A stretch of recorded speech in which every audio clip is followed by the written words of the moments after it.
Hey y'all, I'm Wood Boyles and this is the World History Project. Today we're looking at economics in this era. And if you're like me, the teacher says economics and my eyelids start to close and I fall asleep. But think about economics like this. Every decision you make in your life can have an economic impact. So it's an important thing to look at in history. It's basically the study of people's choices, what they decide to do with their time and their resources. And all that was changing in the 1500s. So our question today is, what new economic systems emerged in this era of globalization? Just as the Columbian Exchange connected plants, animals, diseases, and people across the world, goods, money, and services were flowing between societies like never before. Ship captains from Portugal were paying Indian sailors and African soldiers to protect silk from China, which was going to Europe. And all this was paid for by Bolivian silver from South America. That's a lot to think about, but it's also how our world operates today.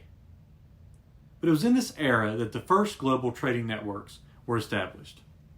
They were on a much larger scale than was ever seen before, and were relying on technologies that were developed just prior to the Columbian Exchange. You see, relying on those old technologies and techniques and ideas made long overseas trade very expensive and very risky and dangerous. It took a lot of money to get sugar from the Americas back to Europe, but you could also make a lot of money if everything went well and your ship didn't sink. But people's ships did sink, and a lot of people lost their money, not to mention their lives. So a better, more reliable way to trade was needed.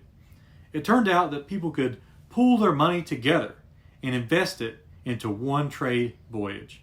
If that boat sank, then everybody lost money, but it was only a little bit what they had put in. If it was successful, then everybody made money.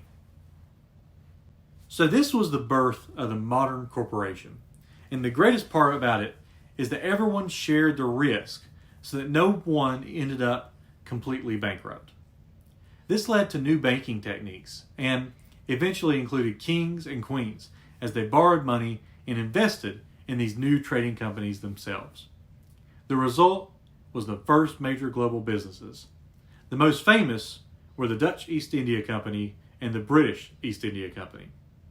Fun fact, the British East India Company still holds the record for the wealthiest company of all time, even today. Today, we're taking a look at the rise of this global economy and how it affected the rest of the world. The companies I just mentioned were actually called joint stock companies, which happens to be our word of the day. Joint stock companies issued stocks or little bits of ownership of the company to investors. And this is much like how the stock market works today. This is how long distance voyage was funded during this time. And all their profits actually helped their European investors in building their overseas empires. So now, read overview of new economic systems in lesson 5.5 on Khan Academy.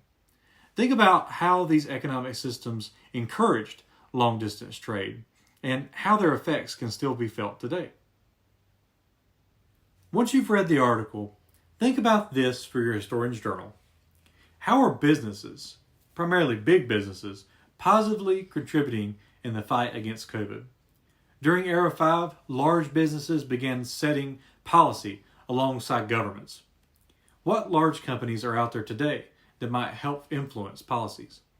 I'm thinking about companies that are making masks and personal protective equipment, and those who are raising money to help fight this pandemic. What businesses can you find or think about that are helping to fight this pandemic, and how are they doing that? I'll see you next time.